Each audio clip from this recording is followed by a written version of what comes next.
History یہ تھی کہ وہ معاشرہ ابو جہل کا فالوور تھا، ابو لہب کا فالوور تھا، شیبہ اتبا کا فالوور تھا، اور معاشرہ اپنی عقلوں پہ کھڑا تھا. وہ معاشرہ عقلوں پہ کھڑا تھا، وہ معاشرہ جذبات پہ کھڑا تھا. جذبات کا مطلب یہ ہے، میں سادہ سے لفظوں میں، میرا دل ہے کہندا میں کراں گا، اے میرا یار ہے کہندا میں دی گل مننا، اے میری برادری ہے کہندی میرے نال چلنا ہے. بڑوں نے ایسا بڑوں نے ایسا کیا. ایک معاشرہ ان چیزوں پہ کھڑا تھا. ان کے سامنے حالانکہ وہ اللہ کے ماننے والے تھے، مشرکین، اللہ کا کنسیپٹ اس معاشرے میں موجود تھا، تو لیکن اس کے باوجود وہ دھندلا ہو چکا تھا. وہ اپنی زندگیاں، معاملات لوگوں کے بنائے ہوئے قوانین سے چلا رہے تھے، جذبات سے چلا رہے تھے. تو نبی علیہ السلام نے ان کو بتایا، نبی علیہ السلام نے ان کو بتایا کہ میں اللہ کا بھیجا ہوا رسول ہوں صلی اللہ علیہ وسلم. اب اللہ کا حکم آ چکا ہے، اب لوگوں کے معاملات ابو الحکم نہیں چلائے گا. ابو الحکم ابو جہل کا پہلا نام تھا، اور یہ کوئی ان پڑھ نہیں تھا، جاہل نہیں تھا. یہ مکہ کی انتہائی پڑھے لکھے لوگوں میں سے ایک تھا. اس نے اس دور میں ڈکشنری لکھی تھی، اور لوگ اپنے معاملات، اپنے جھگڑے اس سے فیصلے کرواتے تھے.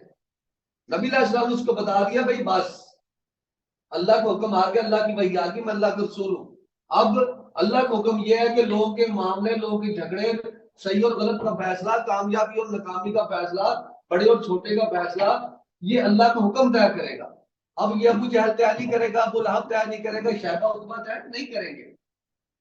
وہ پڑھا لکھا بندہ تھا، اس نے کہا نہیں یہ بات نہیں مانتی، میری بات فائنل ہے، تو اس کا نام ابو جہل پڑ گیا. اور مسلمانی نام اس چیز کا ہے، جب ہم مسلمان بنتے ہیں تو ہم اصل میں یہ کہہ رہے ہوتے ہیں کہ اللہ کا حکم سب سے بڑا ہے اور نبی علیہ السلام کا طریقہ سب سے بڑا ہے. اللہ کا حکم نبی علیہ السلام کے طریقے سے فالو ہوگا جب، اور اسلام کا عقیدہ بھی یہی ہے. دیکھیں ہم یہاں پہ کوئی نہ تو کوئی محقق ہے، نہ کوئی بہت بڑے مطلب وہ مفتی ہے، فلاسفر ہے. ہم سادہ سے مسلمان ہیں جو اس زندگی کو ہمیں یہ سمجھ آ گئی، ہمیں یہ اس ہماری زندگیوں کا مالک اللہ تعالیٰ ہے. ہمیں یہ جو ہماری سٹنگ ہے یہ سمجھ لیں، ہمیں یہ بات سمجھ آ گئی ہے ہماری زندگیوں کا مالک اللہ تعالیٰ ہے. جیسا کہ عامر بھائی نے بڑی خوبصورت بات کی، اللہ نے ہمیں بھیجا ہے، ہم دنیا میں آئے کس لیے آئے ہیں؟ ہم نے یہ زندگی اللہ ہمیں آزما رہا ہے، یہ زندگی ٹیسٹ ہے. ہم نے اپنی زندگی اللہ کی مرضی سے گزارنی. دو راستے ہیں، سڑکیں دو ہیں. ایک اللہ نے اپنے پیارے نبی صلی اللہ علیہ وسلم کے ذریعے ہمیں قرآن دے دیا، سیرت طیبہ دے دی، یہ سڑک ہے اشارہ. اور دوسری سڑک ہے میرا دل، میری مرضی اور لوگ. ٹھیک ہے، دو سڑکیں. اب اللہ چونکہ میرا رب ہے، ساری کائنات کے رب ہے، مالک ہے، وہ یہ ڈیمانڈ کر رہا ہے کہ میری بات کو مانو، میرے نبی کے طریقے پر چلو جس طرح انہوں نے کیا.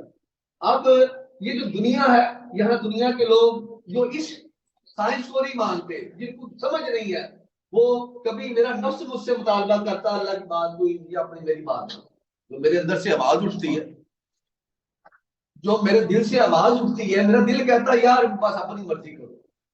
اس کے لیے اللہ کا حکم نفس سے ہمارا کے لیے اہم چیز نہیں ہے.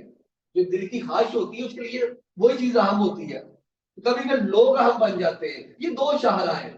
جب کوئی مسلمان یہ کلیم کرتا کہ میں اللہ میرا رب ہے، تو اس کا مطلب یہ ہوتا ہے کہ وہ یہ اعلان کر رہا ہے، وہ یہ اعلان کر رہا ہے. جب کوئی یہ کہتا ہے الحمدللہ میں اور ہم سارے ہم نے کلمہ پڑھا اور ہم نے یہ اعلان کیا کہ ہم مسلمان ہیں، تو مسلمان کہلانے کا مطلب یہ ہے. میں آپ کو سمپل بتاتا ہوں، ہم ڈیلی وہ اللہ سے یہ بات کرتے ہیں لیکن ہمیں پتہ نہیں ہم کیا بات کر رہے ہیں. سن لیں، اور یہ ہم اپنے مطلب اپنے محلے کی مولویوں سے، مفتیوں سے، کسی سے پوچھ لیں اس کا مطلب کیا ہے. ہم ڈیلی اللہ سے بات کرتے ہیں لیکن چونکہ اس کا مطلب ہمیں پتہ نہیں ہے، اس لیے ہم وہ ایک طوطے کی طرح بولتے زندگی